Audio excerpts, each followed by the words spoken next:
Humphrey, here we are at the ABC, and I'm disgusted already. You know, we've got the work experience kit on camera. They haven't even given us a set. There's two angry, anonymous men talking nonsense after dark on the ABC. Really, when News Limited take over, this is all out. You'd never see anything like that on News Limited. Angry men, cheap shit, set, talking nonsense. Calm, Rupert, and take over. You know, I think, Ron, the trouble with Rage is that clearly it sets out to annoy people. You know, they wait till people come home from a lovely dinner and then just assault them with trash culture, with repetitive. The repetitive aspect of Rage is what is, you know, so incredibly insulting. And what we would like to do as part of news media's flagship brand ambassadors is to introduce art to Rage. Is, you know, come on here and show that we have, in fact, got serious musical influences. Exactly. You know, we're into the work of Can and the Velvet Underground, and we're going to show to you just how many incredibly you know, seminal influences are at work in our music. And without a single doubt, there is nothing about this program that is designed to annoy the viewers. And you'll see right next that we're not here to annoy you.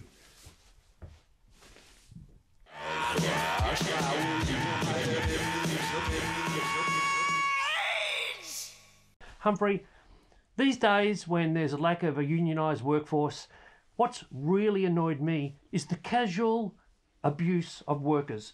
Corporations exploiting, especially young workers' time, people in on 547 visas getting exploited. Again and again, we've seen that the working class of Australia is being abused by the business class.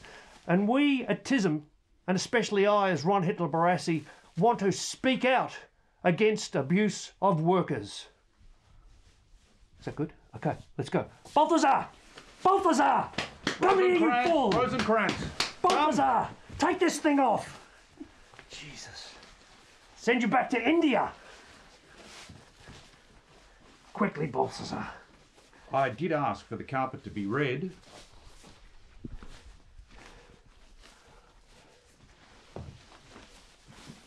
Oh my God. Don't get good help these days. Humphrey, we are paying these people $3.50 an hour for what?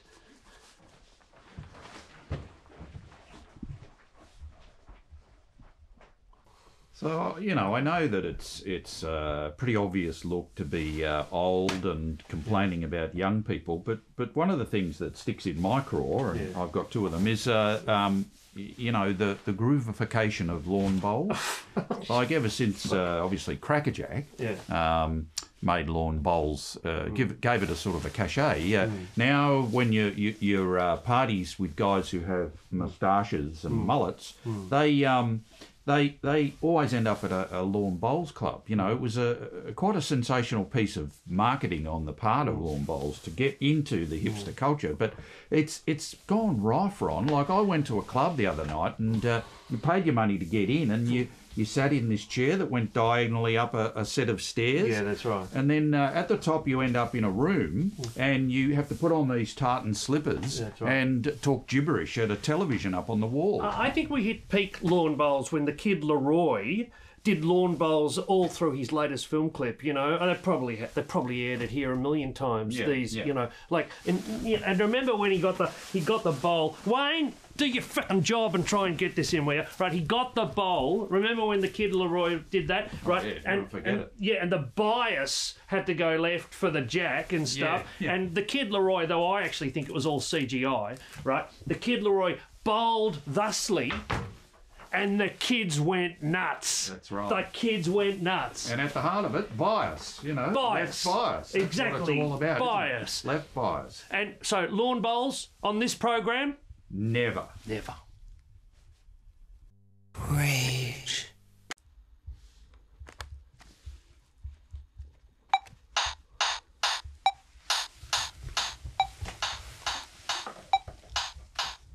Truck you Australia, Felix.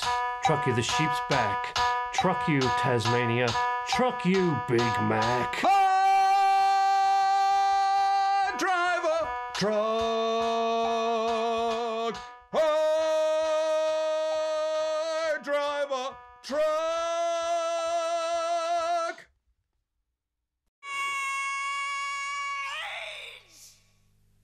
Yeah, anyway, Humph, I went to Ted, and he said the negative gearing, you know, like it's still worth it in this sort of market, you know. But I said to him, well, the knockdown rebuild, right? Like, I'm not sure it makes sense. And he went, no. With the negative gearing, you get the deeming credits. I said, Ted, do you know what you're talking about? Like, it's not like I'm freaking under 30 and I'll never have property. Like these freaking under 30 people, right? Listen to this. You probably had something like this. But the bastards I'm renting to, right? They're 29 and stuff. Okay, they haven't got a heater, but I'm pumping freaking carbon into the atmosphere. That's going to heat it up eventually. Absolutely. Oh, shit. I said that to Ted. He went nuts, mate. Yeah, I mean, I'm not sure I trust Ted. He you know, Jesus, I feel, well, you know, this whole kind of TED Talk culture that we seem to have developed, I'm just a little wary about it. You know, I think that they're setting us up for, you know, this fake falling house price situation we're going through. And really, what I want from a TED Talk is see this guitar can blow the balls off a charging rhino at 12,000 paces. That's what I want from a TED Talk. And the young people today, they wouldn't even understand that.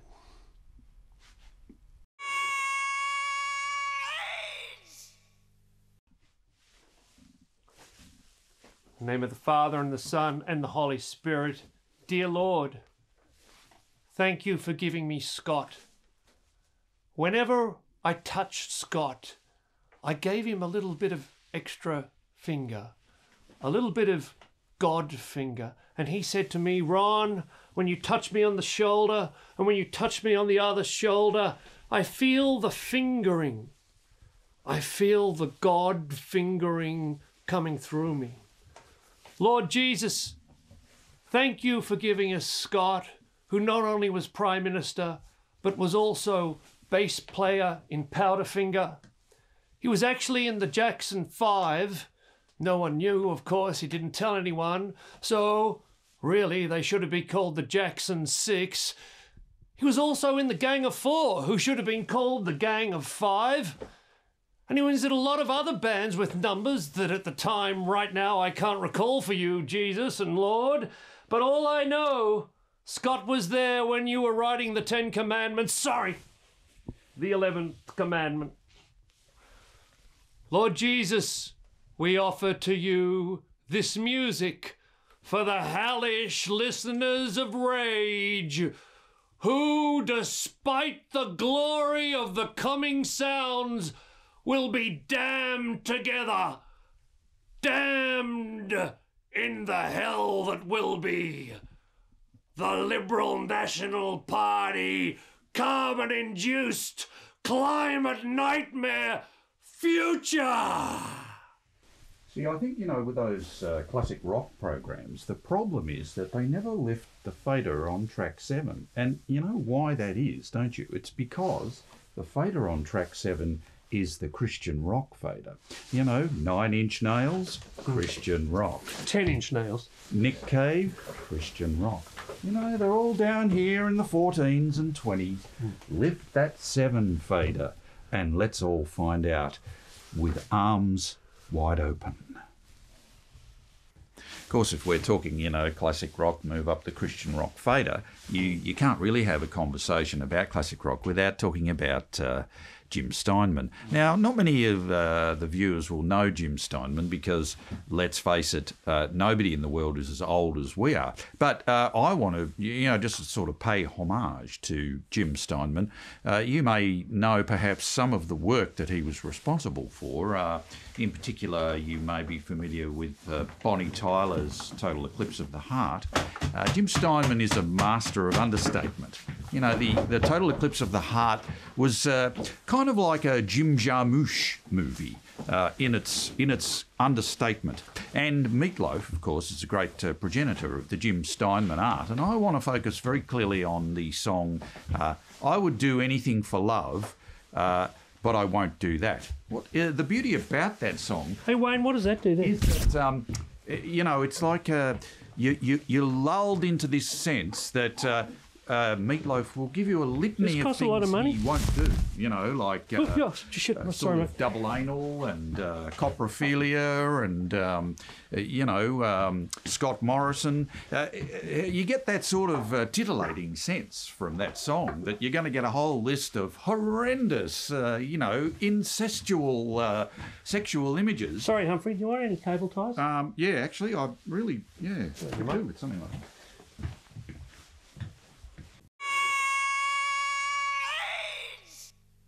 See, I don't reckon the gardening shows of today have kind of got the sense of what they used to be. I mean, they're all a bit helpful. Yeah. Really, your gardening show, you get actual tips about gardening. I don't watch a gardening show for that.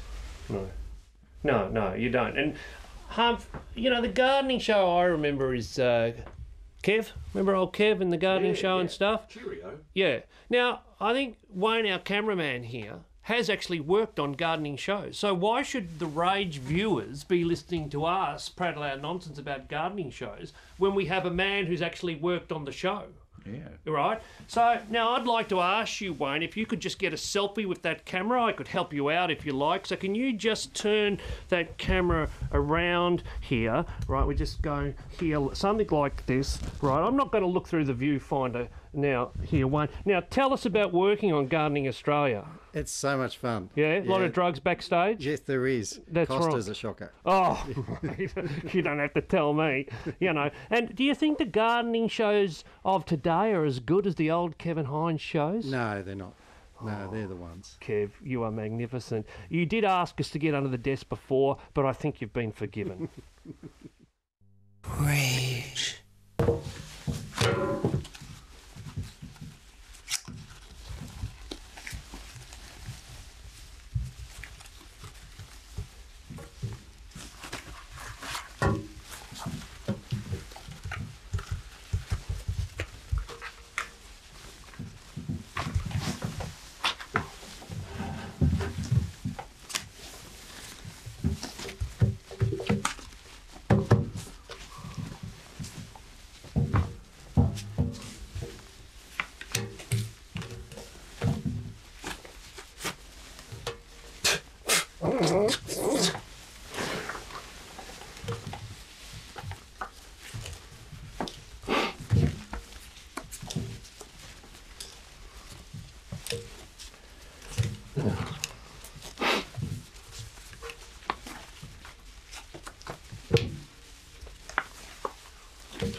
I think you'll find that's canasta.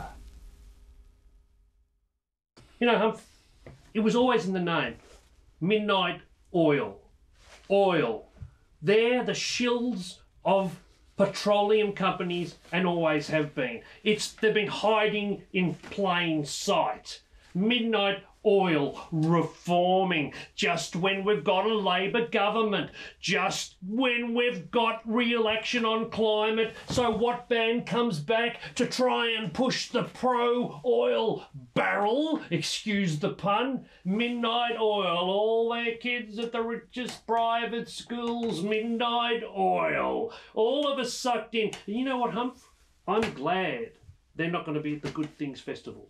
That's right. I mean, the Good Things Festival is all about emotion, about bands that express themselves through the almost that sort of Arthur Yanov primal scream therapy. That's right. Is gut wrenching music. And that sort of thing. Comes from the kernel of self-hatred within.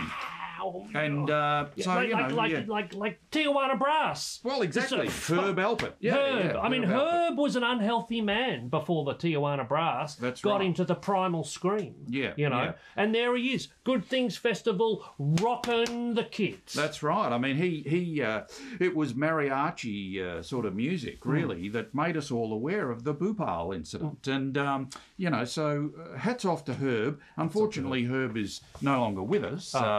He had an unfortunate incident where he sheared off his genitals with a cheese grinder. But I believe that would have produced a very primal scream. Well, I would I imagine. think so, I yes. think in his last moments he would have been a whole man. What I'm wondering is that which setting he used. Did he use those sort of little squiggly settings where you get that when you want the zest of the line. Yeah, or just the fine sort of the fine dust of parmesan that you put on your the zest of the cannelloni. line one would have taken more than one shear. Yeah, don't you think? I think so. Yeah. I mean, unless Herb was a man of, well, let's say smaller equipment, you would think that it would take a few shears. It's a little bit hard to explain your incident, Humphrey, because you would think. I mean, on the face of it, you would think after the first shear across the penis and scrotum, Herb would have woken up. What was happening? Think so, yeah. So why would he have allowed the zesting blades? Repetitive go at it. Did he think it was a lime? I mean, I suppose it's that pursuing one's goal to its bloody end. Herb was like that, and you do kind of respect the man for that. You do, So sadly. Right. He's not playing at your sort of deeply emotional music festivals these days. But I guess to anyone who's out there watching who is planning to attend, a festival like Good Things, they need to understand what TISM is going to be like, really. What can you expect? We often get asked this when we do interviews, and it's a question that always completely surprises us. Catches us off guard. What can we expect from TISM? I'd never, in all of my years, expected that question to be asked, and yet we find ourselves being asked at the moment. What can we expect from TISM? That assumes a level of planning that I think the Rage viewers who have seen us improv through these last links would understand is probably not quite our forte. No, exactly. I would rather, go with the full setting on the cheese grinder, where you're having a Negroni and you want those kind of strips of orange peel. Great shards of scrotum coming off into my Campari and gin. That's right. The only thing is, I think Herb was always a purist, right? So the larger settings, right, that lead to such a serious penis and scrotum injury that you die, the larger settings they're cheating. Like, I think a bit like Morrison, Hendrix, Mama Cass, Phoenix, Frydenberg, exactly. I mean, I know they're heroes to the younger generation, but I think they went out a little bit easily compared to the setting they chose. The Alpert man. The setting on the grinder they chose was a humane form of self-harm, I mean, Josh had used his penis liberally to piss 29 billion up against a wall, and you'd think, given that he'd done that, that's a penis that deserves a lime zest setting, not the easy, quick. Three, you're on the, call the fucking ambo and stuff. You'd be on the floor, and there would be a pool of blood, I think, gradually spreading from the waist area. And you'd probably have these sort of snaking seminiferous tubules, like the tentacles of an octopus. That's right. Searching for a home. That's right. So, and I mean, I think that it's a seminiferous tubicle that one wants in a classic rock and roll band. I think so, yeah. So, what can we expect from TISM? Well, we're going to pop the setting on Ultimate Pain on our cheese grinder. And if you're in the front rows at Good Things, you can expect to really commune with the band in a way that you probably weren't hoping for. And the next song we'd like to play is kind of like what TISM will sound like when compared to, Bring Me the Horizon and those sort of bands. Watch this next clip, and if this doesn't persuade you that TISM fits right in with the zeitgeist, I don't know what will. Rage. So, another chapter in this sort of Antiques Roadshow of a Rage segment. I'd like to sort of talk to the viewers about the Betty Boo incident. Hey, Humph, is there a light sticking into your back? Yeah. It's, I'm being impaled on my carbon footprint at the moment. Tell you what, Wayne, you better have a freaking good reason for putting us under the freaking desks. So Betty Boo was, your sort of standard 90s pop artist, and she toured on the strength of a particularly popular single called Doin' the Do. And she played here in Australia, and there was this enormous furore when Wayne, where's the freaking punchline? Played at the 21st Century Dance Club in Frankston, and something happened to the tapes, and they stopped, and everyone noticed that Betty was miming. My God, it was such a controversy at the time. Mick Malloy, the famous comedian, was actually working as security that night, and he got involved in a terrible punch-up. It's hard to describe now to I don't care, you bloody filmed the Stones in 82 like you were boring us with before. Is just how controversial it was. And but most people associate Betty Boo with miming, but I just want to say that check out Nick Cave next time he's doing Red Right Hand and just see the reel-to-reel tape machine working in the background, all that sort of Tupelo nonsense. The man is miming. I mean, say no more. You can have your Betty Boo, but just look at Nick. Wayne, why have you gone handheld? Do you think it's a bit sort of old school? Are you saying something about our age? Rage. So, Ron, one of the things that really annoys me is whenever I read about artists talking about artists that influence them, and whenever I listen to your cool kind of alternative radio stations, the same name keeps coming up all the time, and the same kind of thing. The music all sounds like this, and it is Peter Andre, and people. I'm sure they don't really listen to Peter Andre. They just like people at parties to know they listen to Peter Andre, and you get this sort of these bullshit quotes like Peter Andre never really had any fans or many fans, but every fan went and started a band of their own, Exactly. And I just wish people would stop pretending all this nonsense about Peter Andre and admit what is really in their record collection. It's Velvet Underground, But we all love Velvet Underground. They're not cool enough, are they? That's right. I mean, just because they get their tops off and they're all ripped and they look sort of a few bob short of a pound, that's. To me, that's the beauty of Velvet Underground. Imagine sitting with all these music wankers here at Rage and we said, oh, look, I admit to liking the Velvet Underground. Yeah. Oh, quel horror. Oh, my God, it'd be like the Bay City Rollers, wouldn't it? Well, exactly, that's right. But instead you come in and go, oh, have you heard Peter Andre's tracks from 72 in Manhattan? Yeah. And they're all lapping it up, aren't they? Yes, exactly. The flirtation with heroin and all that. And so, I would like to think that instead of churning out the usual bullshit, but Peter Andre track after Peter Andre, we could have some, happy music with models, supermodels, and swimming pools and drinks with umbrellas. The Velvet Underground. Let's see if we can. I bet they're not going to let us. They're not going to hear. Let's see if we can get those cisgendered heteronormative monsters. Rage. It's been the normal undergraduate nonsense here tonight on Rage.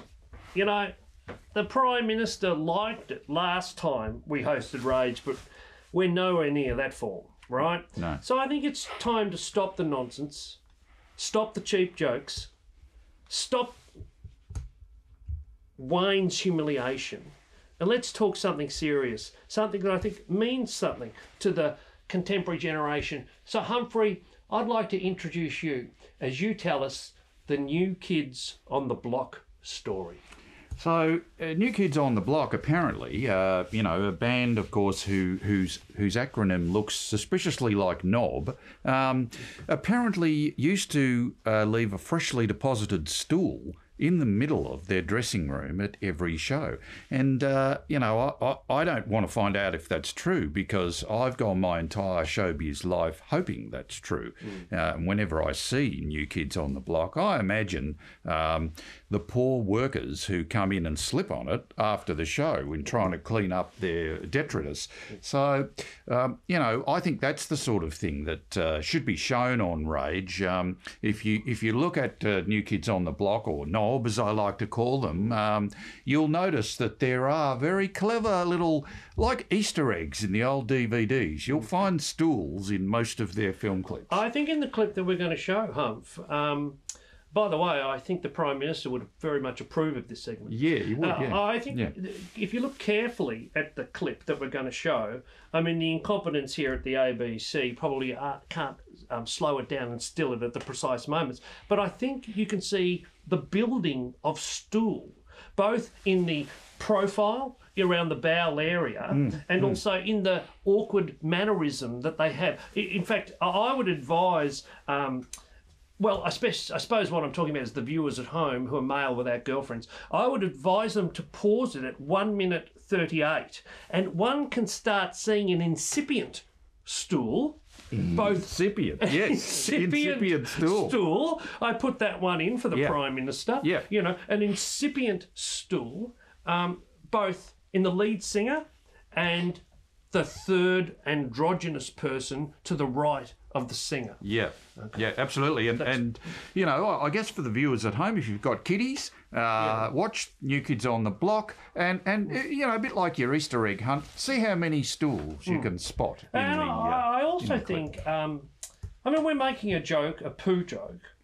Well, I'm not sure where you got that idea from. I thought we were talking about the work of Trollope, but yeah. Well, that's right. I understand, the Barchester Towers series, a very interesting series about the Reformation of the Anglican Church in the late 1800s. And of course, at the time, under Catholic emancipation of the 1830s, there were two strands of the church. The High Church, led by Newman, of course, he eventually became a Catholic, and the Lower Church. Now, the High Church was part of the class structure that resisted change, and the lower part of the church had a sort of a more working class feel, but they had sort of spiritual enthusiasm that doesn't connect with the sort of cultural mores of the English upper class. And that's kind of happening now with the Anglican Church, isn't it? Like you've got this breakaway movement in the Anglican Church at the moment, which is aligning itself with the Southern Cross. Well, any rock band, I was talking to Regurgitator just this morning, and they noted the same thing, the parallels between the Trollope series and, of course, the breakaway of the Anglican Church. But the point I was trying to make is that if you are toilet training your children, you can look at this video, and I think the basics of toilet training will be told to them in a non-threatening way, with young pop band, young good-looking men having a poo. There's no shame in having a poo, Humphrey. No, is there? Yeah, that's right. So time to watch New Kids on the Block, and remember that we are not a poo band.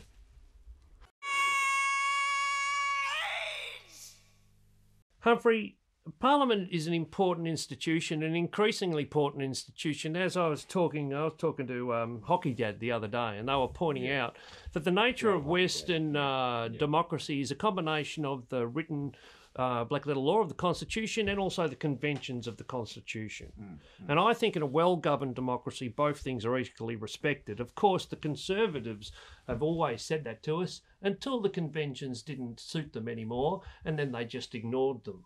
Yeah, which is excellent. But I think, Humphrey, here we are at the ABC, right at the centre of MSM, the mainstream media, of lying, of duplicity, of an autocracy of thought. And you know what? Given we're in the belly of the beast, I think we've found out who to blame. Because right at this very moment, Humphrey, we are being observed by a mysterious Orwellian observer. Wayne, you're a muscly and courageous man. Show the listener, show the viewer. Who is this anonymous autocrat controlling our minds? Look at her innocent smile. Look at her evil ABC looks. I condemn her as the one who is a threat to our nation. Anyway, here's some Parliament. Terrible, Senator, terrible.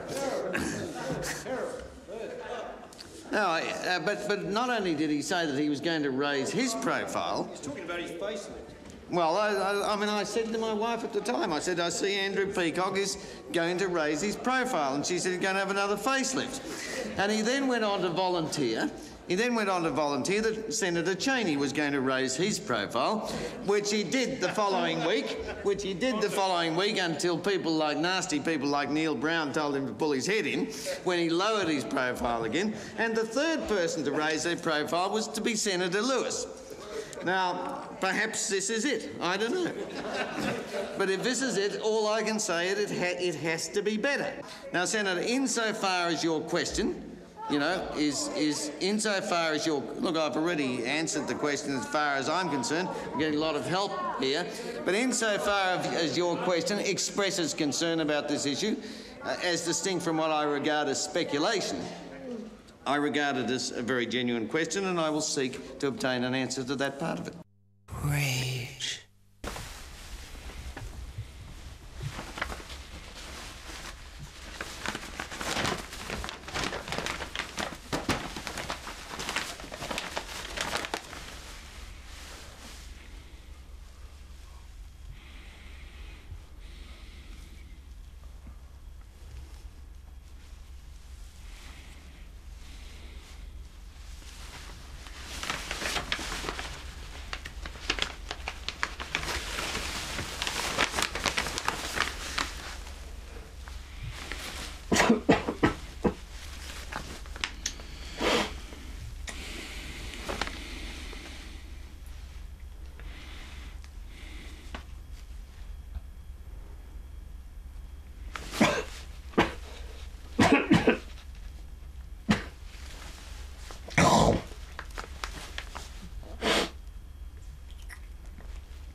go. Anyway, Yeah. thank God that's over. Hey, Balthazar.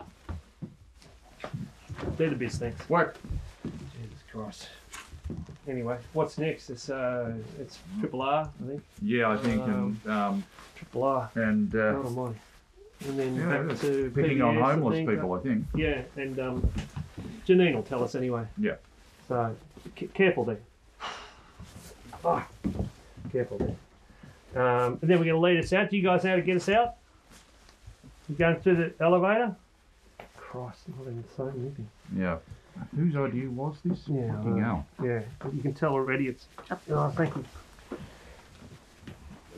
What was that? Thank you.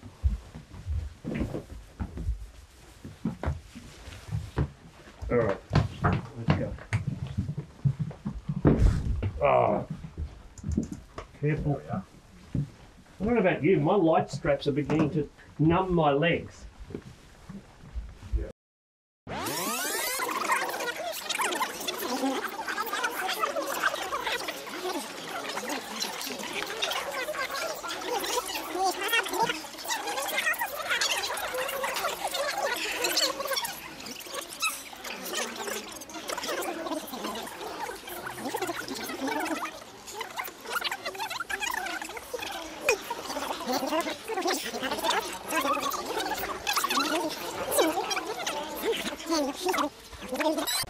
Wayne, get back up there. Tell Yes the producer she's a coward. A political and moral coward.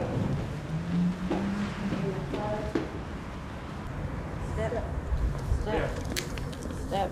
Step down. Okay. Yeah. Good. All right. Jesus, I hate the ABC. We on ground yet? Yeah. Take that rubbish off. Let's go back to the finance jobs.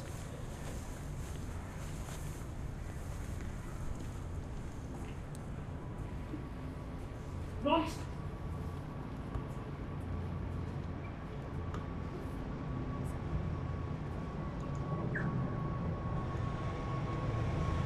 Officer, get that headgear.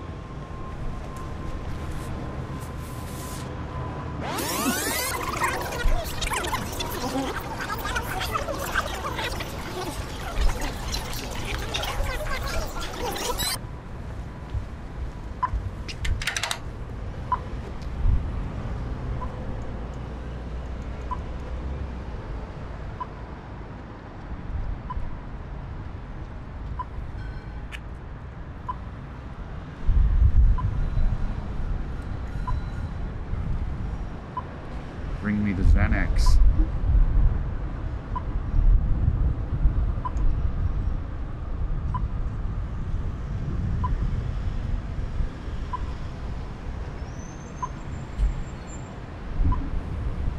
Not a bad day, actually. Yeah, you know, a little bit blowy, but it sort of helps if you're wearing a giant girdle and sort of condom